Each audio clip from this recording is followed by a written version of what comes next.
Bienvenidos a este bloque que llevamos a llamar por materia Fundamentos del Derecho Fiscal. Bueno, empezaremos con la parte de lo que es el derecho.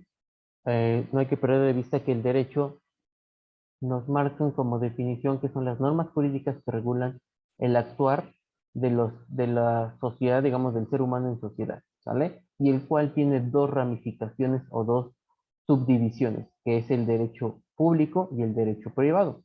El derecho privado es aquel que, o aquellas normas jurídicas que se van a encargar de regular lo que nosotros como particulares estemos haciendo, ¿no? Por ejemplo, vender un coche con un particular, pues de alguna manera está regido por el tema del derecho privado. Más sin embargo, el derecho público van a ser las normas jurídicas que van a regular su actividad que realiza el Estado. Por eso es que para el esquema del tema de los impuestos, nosotros partiremos de lo que es el derecho financiero. El derecho financiero, para que es aquellas normas jurídicas, vamos a ver más adelante la definición, las normas jurídicas que nos van a ayudar a nosotros, ¿sí?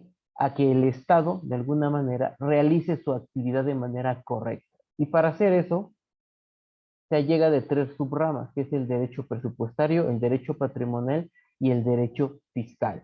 Veamos que la definición de lo que es el derecho financiero nos dice Arturo de la Cueva que comprende la actividad económica en su totalidad. ¿Cuál actividad financiera que realiza el Estado? ¿Para qué es esto? Dice que para la obtención de los recursos y el gasto de ellos, derivándose de él tanto el derecho tributario o fiscal, que se ocupa de regular la captación de los ingresos impositivos, como el derecho presupuestario que se encarga del gasto público. Entonces, prácticamente en esta definición el autor nos está indicando que el derecho financiero son estas normas jurídicas, ¿sí? Que van a comprender toda la actividad o van a regular toda la actividad económica que realiza como tal el Estado.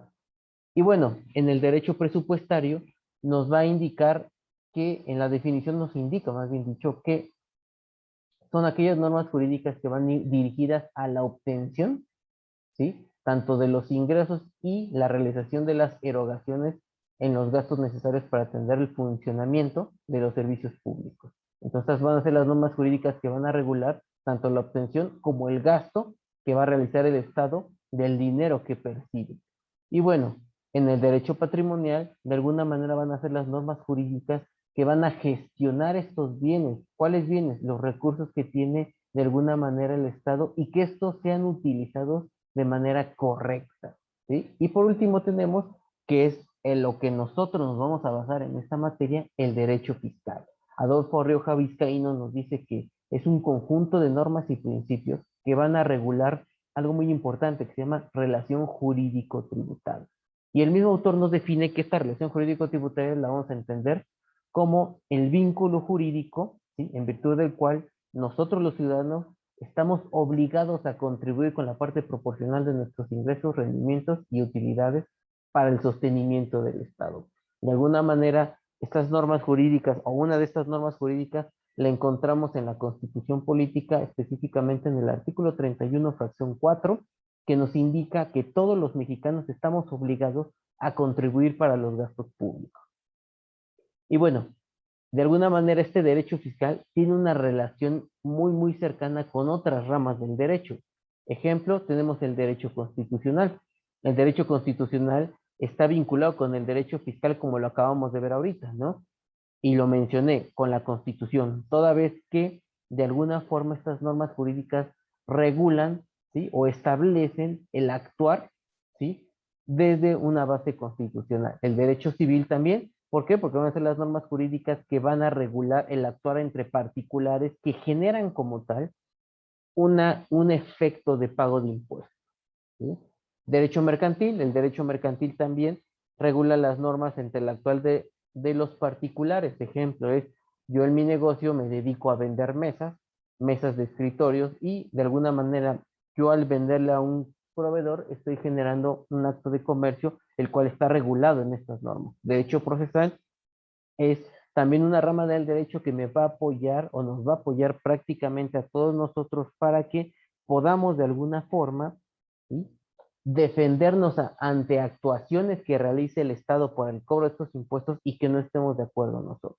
El derecho internacional, de alguna manera también, son las normas jurídicas. Tenemos lo que es ahorita en las subramas del derecho fiscal, veamos lo que es el derecho aduanero, ¿no? Para el tema de las importaciones, exportaciones que se llevan a cabo, que tienen un efecto fiscal, ¿no? El pago de los impuestos y el pago de estas contribuciones al comercio exterior. El derecho administrativo también, toda vez que establece como tal las normas jurídicas en el actuar, ¿sí? Que va a llevar a cabo el Estado, por ejemplo, para el tema de las notificaciones, de los actos que realicen y demás situaciones. Y el derecho financiero, como lo leímos hace un rato, pues de alguna manera va a regular todo este actuar del Estado y que estos recursos que el Estado de alguna manera me está solicitando a través de las contribuciones, pues se entienda que se están pagando de manera correcta. Y bueno, aquí están las ramas del derecho fiscal que de alguna manera tienen relación con todas estas ramas del derecho. Ejemplo, tenemos el derecho fiscal sustancial o derecho tributario. ¿Sí? Este derecho sustancial o tributario de alguna manera pues va a regular, ¿sí? La obtención de los impuestos.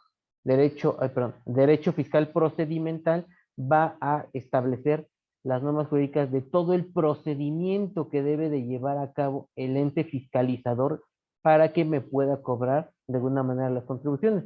Derecho fiscal sancionador son estas normas jurídicas que establecen las sanciones que yo voy a ser sujeto por no cumplir con las actividades o no cumplir con, más bien dicho, las obligaciones. Ejemplo, si yo no presento una declaración, muy probablemente mi autoridad fiscal me va a sancionar por el pago de no realizar ese impuesto.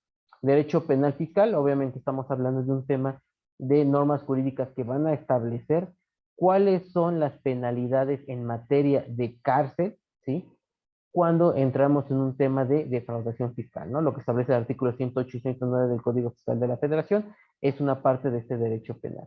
Derecho procesal fiscal es por las normas jurídicas que me van a ayudar a interponer medios de defensa ante la autoridad fiscal, ¿no? Cuando yo no esté de acuerdo, interponer un recurso de revocación, interponer un amparo, interponer un juicio contencioso en este sentido. Derecho aduanero, por último, pues son las normas jurídicas que van a regular, como lo hemos visto, en relación con el derecho internacional, el tema de las importaciones, cuánto debe pagar por realizar importaciones de qué productos, y eso es lo que me va a establecer de alguna manera esta relación. ¿Okay? Y bueno, de ahí, en estas normas jurídicas, identificaremos que existen lo que se llaman fuentes del derecho fiscal.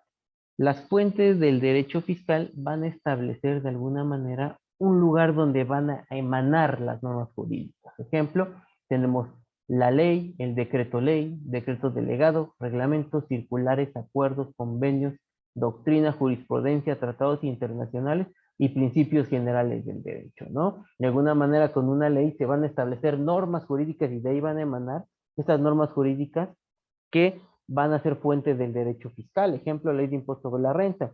La ley de impuesto sobre la renta nos establece de alguna forma quiénes deben de pagar, cómo deben de pagar y cuánto deben de pagar. Decreto ley. El decreto ley es aquel que expide el Ejecutivo, ¿sí? Que es el presidente de la República, por alguna situación que se haya presentado que de alguna manera impacte en la seguridad pública. Decreto delegado se refiere también a algo que emite el Estado para de alguna manera establecer alguna situación, pero esta es por un tiempo determinado. El reglamento es generalmente establecido por el Ejecutivo, también el presidente de la República, a diferencia de la ley le emite como tal Cámara de Diputados y Senadores, pero el reglamento es un complemento hacia las leyes. Los reglamentos nos ayudan de alguna manera a que las leyes, ¿sí? Cualquier situación que no se encuentre en ellas está establecido en este reglamento. Circulares, de alguna manera, son las que emiten como tal, por ejemplo, el SAT, las circulares que pueden generar de alguna manera unas normas para nuestro actuar. Los convenios también son fuentes del derecho fiscal, toda vez que los convenios generan de alguna manera estas normas jurídicas que pueden dar nacimiento al derecho fiscal. La doctrina, pues es prácticamente lo que los estudiosos van generando a través del estudio profundo del derecho, ¿no? Los criterios que ellos emiten a través de esta doctrina que pueden generar normas jurídicas, la jurisprudencia también. Jurisprudencia es todas esas, de alguna manera, resoluciones o controversias que emiten de alguna manera los juzgadores y que si se emiten 6 sobre una misma tasitura, estaríamos estableciendo o estaremos indicando que es una jurisprudencia la cual forma parte de una norma jurídica. Los tratados internacionales son estos convenios o estas colaboraciones que se tienen entre países, y ya sea que estos tratados pueden ser en materia económica, en materia fiscal, en materia diplomática, y que generan como tal, si fuera en materia fiscal, generan normas jurídicas. Ejemplo, un tratado para evitar la doble tributación genera de alguna manera una norma jurídica en este sentido. Y los principios generales del derecho también de alguna manera nos generan fuentes del derecho fiscal. Aquí tenemos en la presentación todas las definiciones para que ustedes las puedan checar. Bueno, iniciamos también con lo que es la jerarquía de las leyes. Aunado a todo lo que hemos visto, pues en México tenemos una jerarquía de leyes, ¿no? Leyes que tienen un peso mayor y a un peso menor. ¿Cuáles en este caso para, de manera general, tenemos que la Constitución Política es nuestra ley suprema en México, es la Carta Magna que tenemos, y de ahí siguen los tratados internacionales. Después de un tratado internacional, la ley que le sigue son todas las leyes que emana el Poder Legislativo, las leyes que conocemos actualmente en materia fiscal, ley de impuesto sobre la renta, ley del IVA, ley del IEP. Y de ahí vienen después los reglamentos que emite el Ejecutivo y que van vinculados también con reglamentos de estas leyes fiscales, ¿no? Impuesto sobre la renta, IVA y IEPS de alguna manera. Y por último, tendríamos nuestro Código Fiscal de la Federación, donde establecen todo lo que son los derechos, obligaciones de los contribuyentes, el actuar de la autoridad, las sanciones y demás situaciones. Y bueno, entramos ahora sí para complementar lo que es el derecho financiero. Hablábamos de una actividad, pues bueno, esa actividad se llama actividad financiera del Estado, la cual está establecida por 4 características o 4 puntos claves para su funcionamiento. Tenemos que son los recursos públicos, necesidades públicas, servicios públicos y gastos públicos, ¿no? Los recursos públicos de alguna manera son los ingresos que debe percibir el Estado o que requiere el Estado. ¿Para qué? Para que de alguna manera pueda cubrir todos estos gastos públicos que se establecen o que tiene que hacer frente al Estado, y que derivado de cubrir esos gastos públicos otorga servicios públicos a toda la ciudadanía, ¿no? El tema de luz, tema de hospitales, de seguridad, de escuelas y demás. Y por último, con esto cubre nuestras necesidades públicas. Aquí en esta imagen podemos observar cómo es que la actividad financiera está llegada, ¿no? De un presupuesto de egresos y una ley de ingresos. ¿Qué quiere decir ley de ingresos?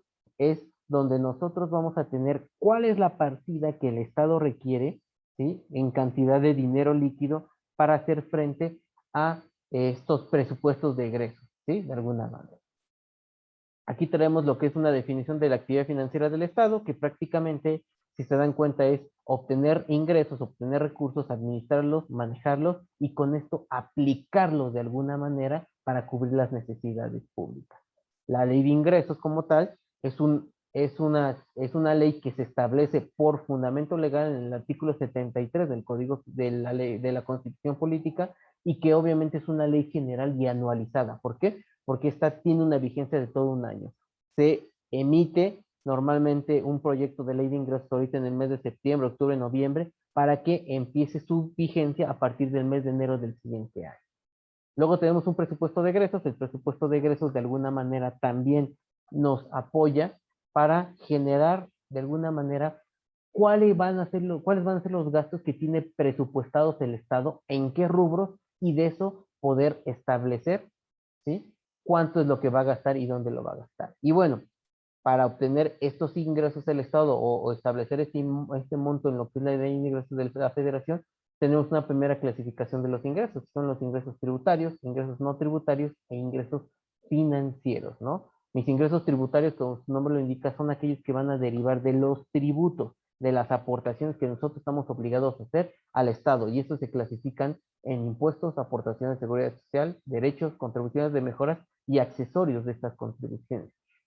También tenemos los ingresos no tributarios, que van a ser los aprovechamientos y los productos, de alguna manera. Y por último, tenemos los ingresos financieros que obtiene el Estado, a través de emisión de moneda, amortización de deudas, conversión de deuda, renegociaciones de estas deudas, las expropiaciones, decomisos, nacionalizaciones y las privatizaciones. Otro, de alguna manera, tiene ingreso el Estado, pues de alguna manera conforme sus niveles de gobierno, ¿no? En un ámbito federal, estatal y municipal, porque tenemos de alguna manera el pago de estas contribuciones federales, estatales y municipales. Y a su vez también tenemos otra pequeña clasificación que son ingresos ordinarios y extraordinarios. Los ordinarios son los que el Estado va a tener o va a estar percibiendo, ¿sí? Derivado de su actividad financiera normal, ¿no? Lo que acabamos de ver, ingresos tributarios, no tributarios. Y los extraordinarios son los que de alguna manera el Estado va a tener que hacer, que obtener para hacer frente a situaciones que no tenía previstas como tal. Y bueno, como veíamos las contribuciones, ¿sí? De alguna manera la ley no establece una definición de estas contribuciones, pero sí tenemos una pequeña definición de los estudiosos del derecho que nos dice que son ingresos que percibe el Estado y que obviamente los exigen tanto a una persona moral, ¿sí? ¿Para qué? Para tributar, ¿vale? Y las características de esas contribuciones es que son de carácter público. ¿Por qué público? Nos apegan a todos, prestaciones en dinero o en especie, podemos pagar en dinero en especie estas contribuciones, ¿sí? Están establecidas en el presupuesto, ¿no? Son de relación personal, de derecho y obligatorias, porque a cada persona se les aplican por situaciones específicas y son obligatorias, ¿sí? Obviamente estos impuestos deben ser proporcionales, ¿no? De alguna manera deben ser justos y deben estar, no deben estar destinados a ningún gasto específico, sino todo lo que obtengan de contribuciones deben ser para cumplir con la totalidad de lo que son las contribuciones. Y luego después de ahí tenemos que estas contribuciones tienen una clasificación muy precisa y la cual está fundamentada en el artículo 2 del Código Fiscal de la Federación. Ahí es donde nos establece cuáles son, ¿sí? De alguna manera, estas contribuciones. Nos dice que están clasificadas en cinco tipos, lo que son los impuestos, las aportaciones de seguridad social, las contribuciones de mejoras, los derechos y los accesorios. Accesorios que a su vez se subclasifican en recargos, en multas y en gastos de ejecución e indemnización, ¿sí? De alguna manera aquí entonces nos establece que están establecidos de esta forma. Tenemos lo que es una definición de impuestos que establece el propio Código Fiscal de la Federación en ese artículo 2, que nos dice que los impuestos son las contribuciones que se establecen en una ley y que deben de pagar personas físicas y morales, que se encuentren en una situación jurídica o de hecho, que se encuentren previstas en la ley y que sean distintas a las demás contribuciones, a las aportaciones de seguridad social, contribuciones de mejoras y derechos. ¿Qué es una aportación de seguridad social? Que es la segunda clasificación de las contribuciones. Nos dice que son las que se establecen en ley nuevamente, debe de haber una ley como tal, y que son sustituidas por el Estado en cumplimiento de obligaciones fijadas por la ley en materia de seguridad social. Ejemplo es el pago de lo que hace el patrón por contratar a sus trabajadores, el otorgarles un servicio de IMSS, un seguro de ISSSTE para el tema de los gobiernos municipales estatales, un tema perdón, de ISSSTE para gobierno federal y SEMIN para gobiernos estatales y municipales, pues de alguna manera se llaman aportaciones de seguridad social. Las contribuciones de mejoras. Las contribuciones de mejoras son las que también se establecen en ley a cargo ya sea de las personas físicas o morales y que se van a ser beneficiadas directamente con obras públicas que realiza el Estado, ¿no? Y estos los llevan a cabo principalmente los municipios, que son los que realizan la construcción, digamos, de estas obras públicas. Ejemplo es en tu calle, si llega al municipio y pavimenta tu calle o mete drenaje, muy probablemente te va a cobrar una contribución de mejora por ese servicio o ese beneficio que obtuviste de esa obra pública. Los derechos, tenemos la siguiente clasificación que son los derechos, que nos dice que es el uso o aprovechamiento de los bienes del dominio público. Ejemplo puede ser de esto es cuando yo voy y solicito al gobierno del Estado de México una copia certificada de mi acta de nacimiento en las maquinitas que voy y deposito el dinero. Bueno, estoy pagando yo por esa acta de nacimiento un derecho, porque me está otorgando un servicio el Estado como tal, ¿vale? Bueno, sin más ni más, esta sería como tal nuestra presentación para esta primera semana. De antemano quedo atento para cualquier duda y estamos en contacto a través de la plataforma. Muchas gracias. Que tengan buena tarde.